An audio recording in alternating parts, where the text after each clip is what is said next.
yatangiye kurya ibitetse ni epinari ni dodo ati muteke twa epinari n'ibirayi muteke dodo n'ibirayi ni ibyo biryo ngiye kuva namenya kwitegereza nabonye abantu bakunze gutekera abana. Igitangaje rero iki gitabo kivuga yuko umwana utari wageze umwaka atemerewe kurya imboga zifite ibibabi by'icyatsi kibisi.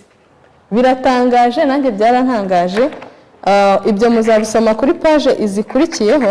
Ngiye kubabwira uburyo dushobora gutegura igikoma cy'umwana dukoresheje céréales germées. Bavuga ko ari bwo buryo bwiza. Iki gikoma kiba gikungahaye cyane kuko muri kwa kundi nkuko turi bubibone muri etape zo kubikora muraza kumva ko koko kiba gikungahaye. Reka twihe urugero rw'ibigori.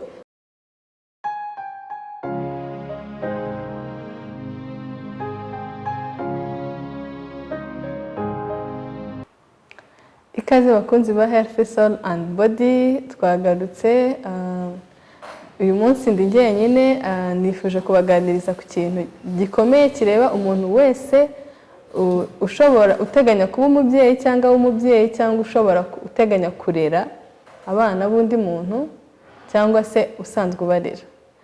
Ikintu cyitwa kugaburira umwana utangiye kurya bwa mbere. Oh my god, ni ikintu gistressa umuntu wese yibaza ngo se nzamugaburira iki, ibyo waruzi ukabyibagirwa igihe ubyaye utari ubwa mbere ubyari kukavuga se harya bamuhiki.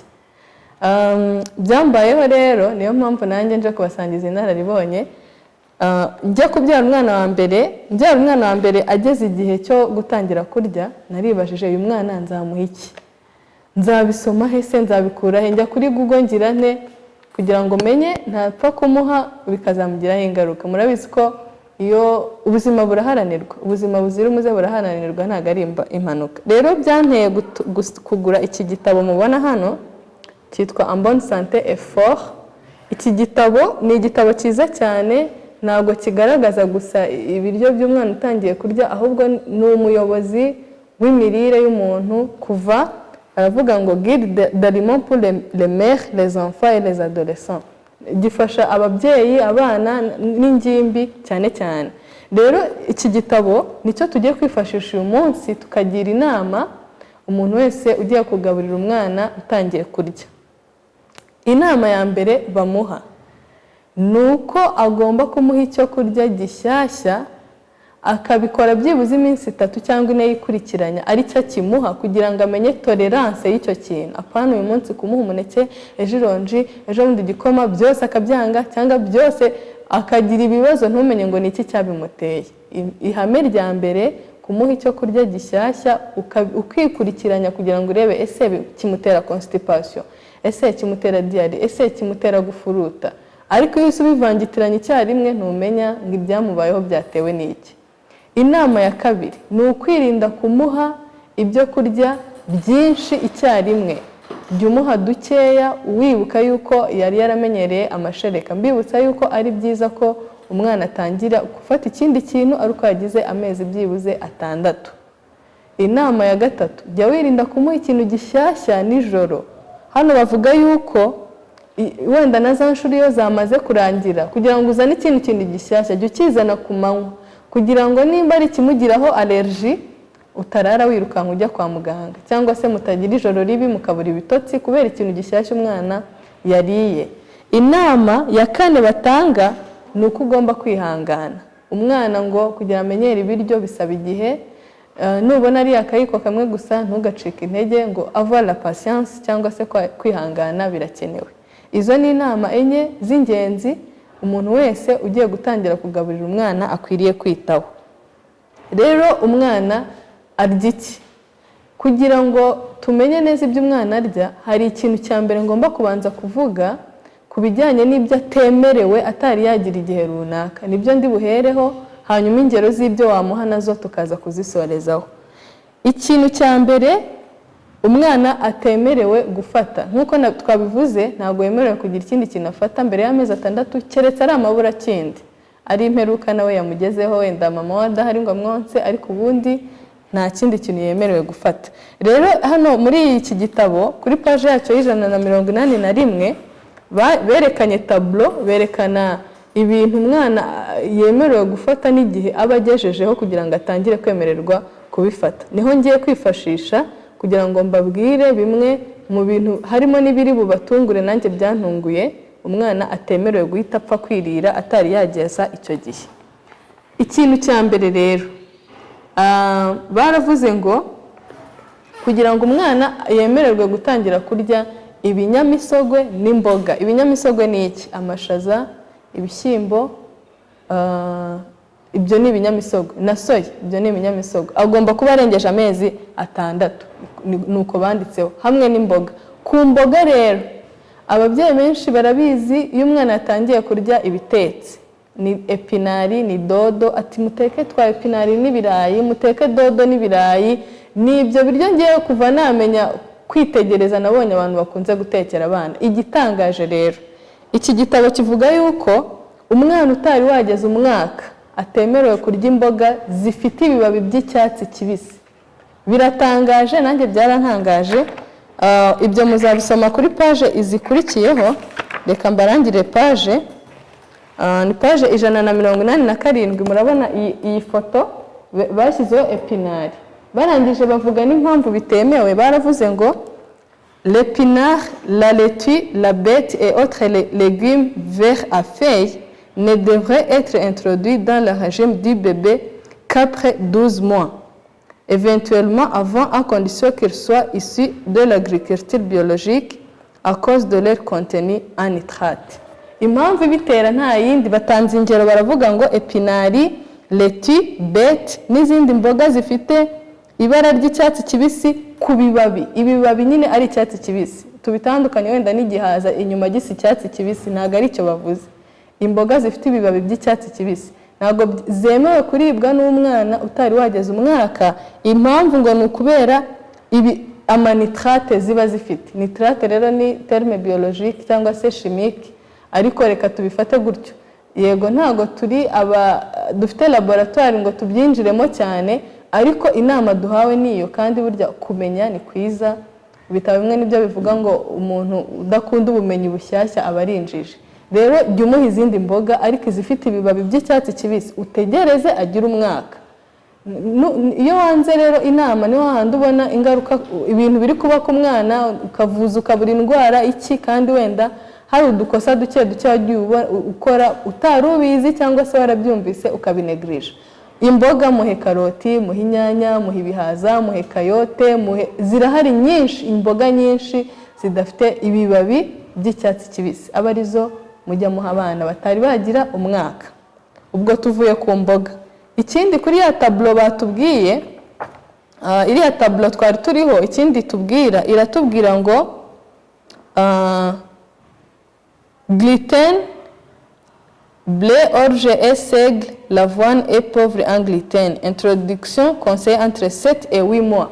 Ibintu bifite ikintu cyitwa gluten. Gluten ni compound imwe mu zigize amaproteine. Proteine ni ikintu kiri vague, kigira amaelema menshi, ariko kamwe mu kitwa gluten banavuga ko ariko gatuma kuriya kuntu ingano zikweduka zikamera nka elastique, kuzisunika uri gukora capati, kuziponda ukora imigati bikemera, ni gluten bitera. Rero ibintu bikize muri gluten ntabwo byemerewe guhabwa umwana utari wagira amezi hagati ya 7 n'umunani. Hagati ya 7, ubwo no kuvuga ngo guhera kuri 7 kuzamura nibwo wemerewe guha umwana ibintu bikize kuri gluten. Bavuze ingero ingano n'utwitwa orge kuba tugira mu bihugu byabo, n'utwitwa seigle. Twebwe mu Rwanda muri ibi bavuze ibyo tuzi cyane ni ingano. Noneho bahita batanga urugero, baravuga ngo l'avoine est pauvre en gluten. Hari ikindi kinyampeke cyitwa avoine, fracot d'avoine, twe tubibona biri nko mu bikombe, mu bintu by'amasashe handitseho wenda ngo oat, mu cyongereza ni oat, abandi babizi nka porridge, ariko basomyeho neza babona ko ari oat. Ibyo ngibyo byo biri pauvre en gluten, cyangwa se ntago bigira gluten, biremewe mbere y'amezi 7. Ubwo no kuvuga ngo ku mezi 6 byo biremewe. Ikindi kintu bavuze, ubuki ntibwemerewe guhabwa umwana utari wagiza umwaka. Impamvu bavuze yuko ubuki bushobora kugira, murabizi ko ubuki bukomoka ku inzuki zijya mu ndabo zigakurayo isukari niko ndi bubyite zikayihuza tukabona ubuki.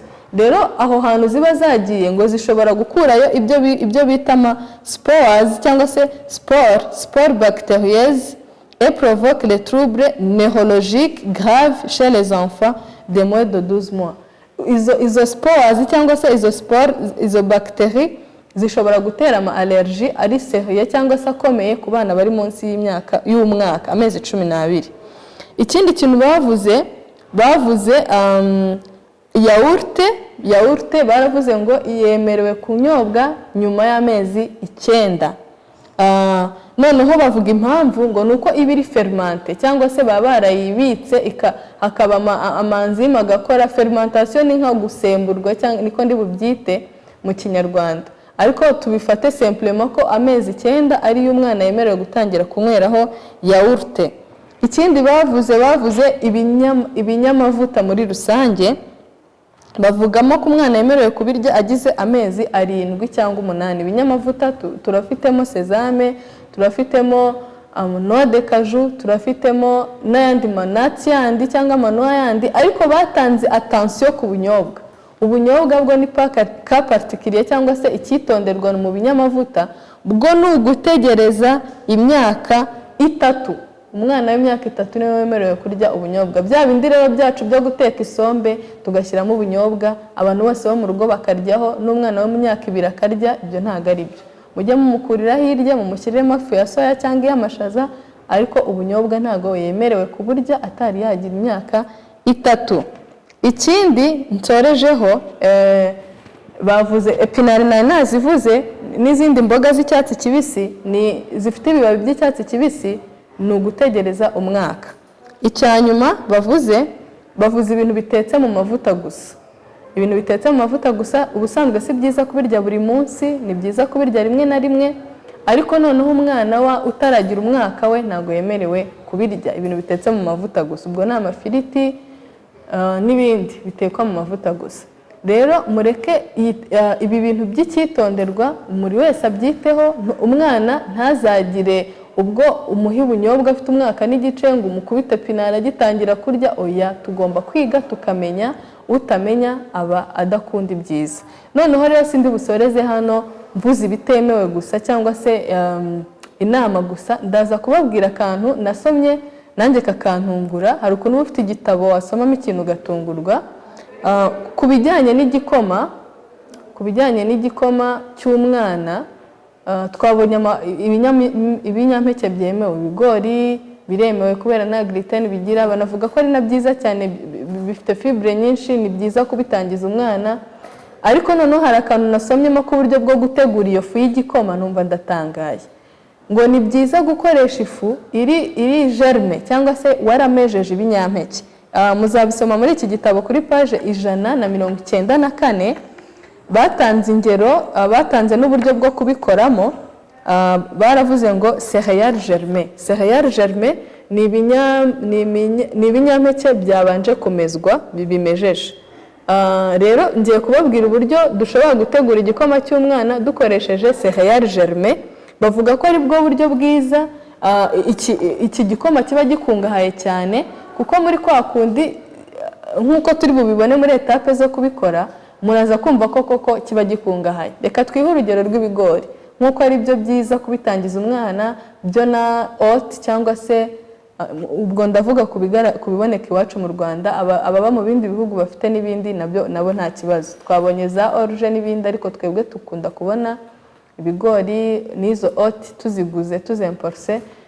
Noneho ibi bigori ngo urabitrampa iminsi 3 kubera bikomeye. Ubitrampa cyangwa se ubishyira mu mazi bikamara iminsi 3, ni kuba amasaha 72. Byarangiza ukabikuramo, biba byatangiye kumera, ukabyanika bikumuka. Iyo bimaze kumuka cyangwa kuma, ngo ubicisha ku muriro. Hano bavuze kubagira ifuru igira n'amatemperature, baravuze ngo ubishyira mu ifuru iri ku bushyuhe bwa degré Celsius 65 mu gihe cy'iminota 3. Ubwo rero twebwe tuba tudafite ayo mafuru apima temperature, ushobora ukabikaranga ku ipanu umwanya nk'iyi minota bavuze washyizeho amakara make cyangwa akagaze gakeya. Ubwo ni ukugereranya abatagira thermometre. Hanyuma warangiza kubikaranga gutyo ukabona kubisya cyangwa kubishesha. Iyo fu rero y'ibigori byamejejwe bigakarangwaho gatoya ngo niyo fu nziza y'igikoma cy'umwana utangiye kurya, kandi n'abandi bose bashaka ifu ikungahaye. Izo ngano, ubwo buro, ayo masaka mushatse ngo mwajya muyabanza mukabimeza mukabikarangaho gakeya ubundi mukabona kubishesha. Iyo fu y'igikoma niyo nziza. Usibye n'ibyo gusa na za soya tuvanga mu gikoma ngo tucyongerere proteine nazo wazibikora. Rero abanyarwanda wenda twe twari tumenyereye kumeza amasaka tugakoramo amamera, tugakoramo ubushera, tukabikora nyine ngo biraryoha ngo iki. Bamwe baranabizi ko byongera amashereka cyane, ariko noneho byaremejwe n'abize ubuhanga n'abahanga mu mirire yuko iyo fu y'igikoma cyavuye ku binyampeke bimejejwe ari nziza, ifite intungamubiri nyinshi kurusha guhita uronga ukanika ugashesha gusa. Rero iki gikoma muzakigerageze, ubwonko bw'abana bacu buzaba buzima, natwe kandi tugire ubuzima bwiza. Rero nibi nari nabateguriye, abana batangiye kurya muzabaho iki gikoma.